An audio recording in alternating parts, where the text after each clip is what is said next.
Hello friends, स्वागत है आपका अपने YouTube channel state knowledge TV Hindi में। जी हाँ, हरियाणा स्कूलों को लेकर बड़ी अपडेट आई है। बच्चों के लिए बड़ी खबर है। सुबह सुबह 11 जनवरी को जानेंगे इसके बारे में संपूर्ण जानकारी। आगे भी आप हरियाणा स्कूल संबंधित या बच्चों संबंधित या हरियाणा की हर खबर जानना चाहते हैं, लेटेस्ट और सच्ची अपडेट सबसे पहले जानने के लिए चैनल को सब्सक्राइब जरूर कीजिएगा। शुरू करते हैं वीडियो को। आज सुबह सुबह दो बड़ी अपडेट आई है स्कूलों को लेकर, बच्चों को लेकर।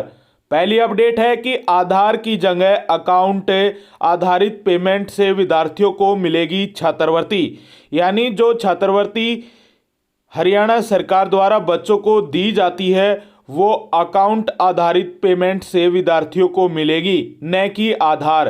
क्योंकि बहुत सारे जो बच्चे हैं उनके पास आधार नहीं है, कुछ के पास गलतियां हैं उसमें और कुछ और भी गड़बड़ियों के कारण वो आधार से लिंक नहीं है अकाउंट वगैरह, तो इसी कारण से उनकी पेमेंट रुक जाती है। इसलिए अकाउंट आधारित पेमेंट दी जाएगी।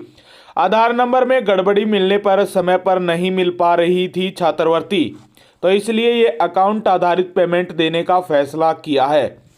अब सरकारी स्कूलों में पढ़ने वाले विद्यार्थियों को आधार बेस्ड पेमेंट की जगह अकाउंट आधारित पेमेंट से छात्रवृत्ति दी जाएगी।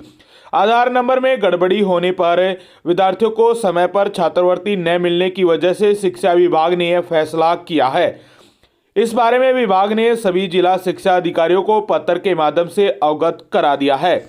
बता दें कि शिक्षा विभाग की तरफ से विभिन्न छात्रवृत्ति और प्रोत्साहन स्कीमों के तहत कक्षा 1 से लेकर 12 तक के विद्यार्थियों को छात्रवृत्ति दी जाती है। अभी तक विभाग ने लाभार्थी विद्यार्थियों के बैंक अकाउंट को आधार नंबर से लिंक कराने के आदेश दिए हुए थे, मगर कई बार आधार नंबर में किसी भी तरह की गड़बड़ी से विद्यार्थियों को समय पर छात्रवृत्ति या प्रोत्साहन राशि नहीं मिल पा रही थी। विभाग की तरफ से दी जा रही छात्रवृत्ति कक्षा 9वीं से 12वीं के लिए राजीव गांधी छात्रवृत्ति स्कीम, 9वीं से 12वीं के बीपीएल विद्यार्थियों के लिए मासिक भत्ता, 9वीं से 12वीं के बीसीए के विद्यार्थियों के लिए मासिक भत्ता। सरकारी स्कूलों में कक्षा 9वीं से 12वीं के विद्यार्थियों के लिए मुख्यमंत्री मेरिट आधार छात्रवृत्ति स्कीम, बोर्ड की मैट्रिक परीक्षा के आधार पर हरियाणा छात्रवृत्ति स्कीम, कक्षा 1 से 12वीं में पढ़ने वाले स्वतंत्रता सेनानियों के पौत्र व पौत्रियों के लिए मासिक भत्ता, कक्षा 9वीं से 12वीं के ऐसे विद्यार्थियों को निःशुल्क साइकिल उपलब्ध कराना,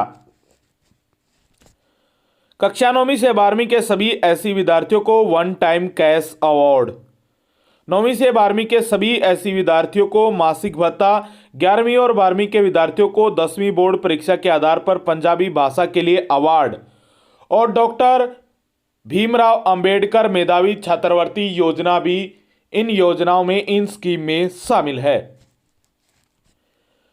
इस बार 8वीं कक्षा का बोर्ड बनाया गया है और ये एग्जाम एचबीएससी यानी हरियाणा भिवानी बोर्ड लेगा। चाहे आप सीबीएसई के स्कूल में पढ़ते हो या एचबीएससी के या किसी अन्य बोर्ड के, जो हरियाणा में मान्यता प्राप्त स्कूल हैं यानी बोर्ड हैं, उन स्कूलों में जो 8वीं क्लास के बच्चे हैं उनके एग्जाम होने वाले हैं 2022 में।